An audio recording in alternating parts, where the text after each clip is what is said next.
देश तोड़ दोगे आप लोग, तोड़ दोगे।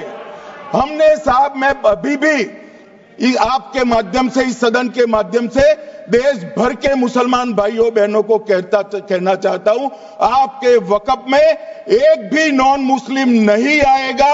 ये एक्ट में ऐसा कोई प्रावधान नहीं। मगर जो वक्फ बोर्ड है और वक्फ परिषद है, उसका काम क्या है? वक्फ की संपत्तियां मान्यवर बेच खाने वाले लोगों को पकड़कर इसके बाहर निकालने का। वक्फ के नाम पर औने पौने दाम में संपत्तियों को 100-100 साल तक किराए पे देने वाले लोगों को पकड़ना है। वक्फ का जो पैसा होता है, इनकम जो गिरती जा रही है, जिसके माध्यम से माइनॉरिटी का विकास करना है, माइनॉरिटी को आगे बढ़ाना है, इस्लाम धर्म की सारी धार्मिक संस्थाओं को पुख्ता करना है। ये पैसा जो चोरी होता है ना, उसको पकड़ने का काम वक्फ बोर्ड, वक्फ परिषद कर रहे हैं। और मान्यवर, वो चाहते हैं कि इनके राज में जो मिली भगत चली वो चलती रहे। ये नहीं चलेगी, ये नहीं चलेगी। और मान्यवर, मैं आज आपको बताना चाहता हूं क्या स्थिति हुई है।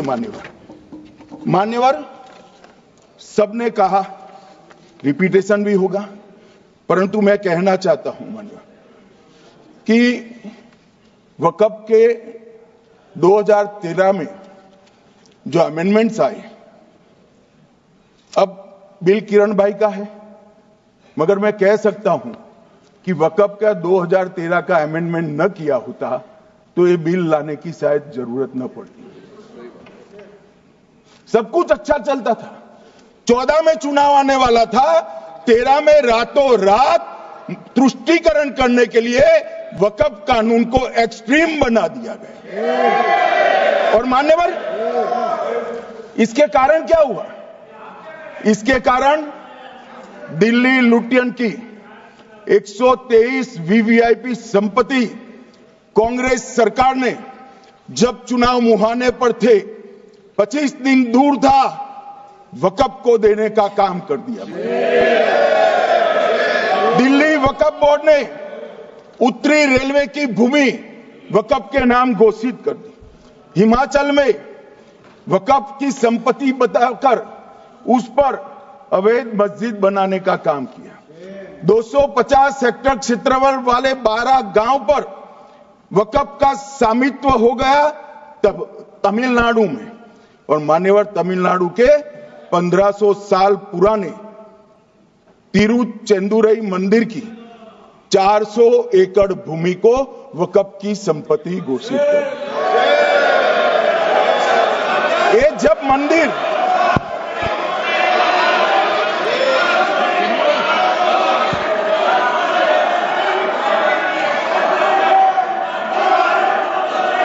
आपको मौका मिले जब अपनी बात के देना, प्लीज बैठिए।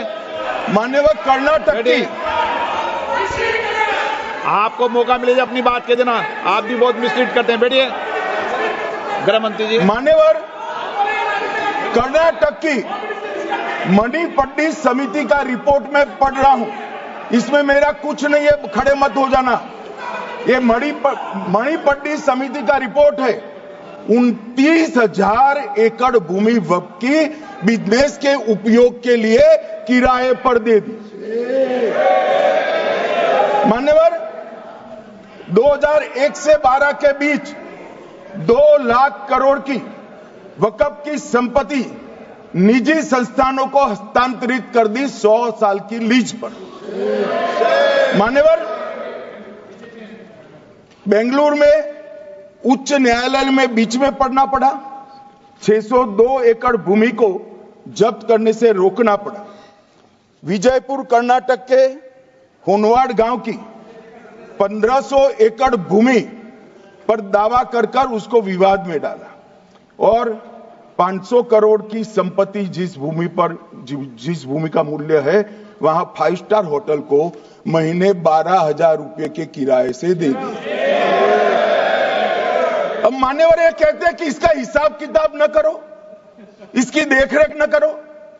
भाई ये पैसा जो है देश के गरीब मुसलमान का है, एक गन्ना सोटो की चोरी के लिए नहीं, ये इसको रोकने के लिए। और इनके जो ठेकेदार बैठे हैं मान्यवर, ये यहां गरज गरज कर बोलते हैं, खुद तो समझे बगैर बोलते हैं, कुछ समझ कर बोलते हैं। उनको लगता है कि इससे हम जीत जाएंगे। मान्यवर, कर्नाटक में दत्तापीठ के मंदिर पर क्लेम किया। अब मैं कहना चाहता हूं 83(9) उसमें अधिकरण द्वारा किए गए किसी भी विनिश्चय का आदेश विरुद्ध, चाहे वो अंतरिम हो या फाइनल, इस पर अपील नहीं हो सकती। इसका मतलब अपील का प्रोविजन आपने रखा ही नहीं था। सिविल न्यायालय, राजस्व कोर्ट और अन्य प्राधिकरण उसके अधिकार क्षेत्र पर भी प्रतिबंध लगा दिया और सरकारी अधिसूचना जो बाद में वक्फ बोर्ड और वक्फ परिषद के एडवाइस से होगी, इसको भी कोई चुनौती नहीं दे सकता। मान्यवर, मुझे ये बताओ कि अभी अभी फैशन है संविधान लहराने की, ये संविधान के हिसाब से सरकार का या किसी भी निजी संस्था का कोई भी फैसला मान्यवर कायदे की कोर्ट से बाहर कैसे हो सकता है? कोई भी फैसला हो, ये देश की अदालत वो फैसले तक रुचि नहीं रखेगी। नागरिक ग्रीवेंसेस लेकर कहां जाएंगे? जिसकी भूमि हड़प कर ली गई वो कहां जाएगा? ऐसा नहीं चलेगा। आपकी वोट बैंक के लिए आपने किया था, हम खारिज कर रहे हैं, हम खारिज कर रहे हैं। ऐसा नहीं चलेगा। अदालत में जाइए, जिसको ग्रीवेंसेस है इधर और साइड से, और अदालत न्याय करेगी। न्याय के लिए तो अदालतें बनी हैं। और मान्यवर, यहां एक सदस्य ने कह दिया माइनॉरिटी इस कानून को स्वीकार नहीं करेगी। क्या धमकाना चाहते हो भाई? संसद का कानून है, सबको स्वीकार करना पड़ेगा। स्वीकार नहीं करेंगे मतलब क्या है? कैसे बोल सकते हैं कोई? हम कानून को स्वीकार नहीं करेंगे। ये कानून भारत सरकार का है, हर एक पर बंधन करता होगा और इसको स्वीकार करना पड़ेगा। मान्यवर, ये हमने तो खैर वक्फ को छेड़खानी नहीं की। वक्फ बोर्ड और वक्फ परिषद के अंदर बदलाव किया है, मगर वक्फ के लिए भी क्या क्या जजमेंट आए। सैयद फजल पुकोया थंगल बनाम भारत संघ 10/11/28 को केरल उच्च न्यायालय ने उन्होंने कहा वक्फ बोर्ड एक स्टैट्यूटरी बॉडी है, यह मुस्लिम समुदाय का प्रतिनिधि निकाय नहीं है। इसका फंक्शनिंग मान्यवर एडमिनिस्ट्रेटिव है। धार्मिक क्रियाकलापों को तो वक्फ ने करना है, चाहे कब्रिस्तान हो, चाहे दरगाह हो, चाहे मस्जिद हो, चाहे चैरिटी का काम, वो वक्फ बोर्ड को नहीं करना है भाई।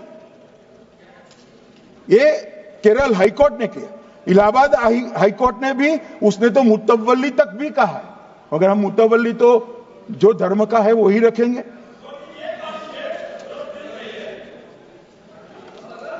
मान्यवर, इन्होंने कहा एक मुतवल्ली के कर्तव्य विशुद्ध रूप से धर्म निरपेक्ष कैरेक्टर है, मगर हम मुतवल्ली को छू नहीं रहे। मान्यवर ये कह रहे थे कि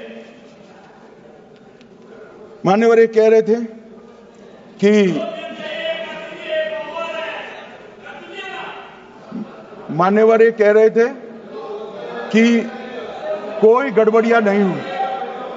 मान्यवर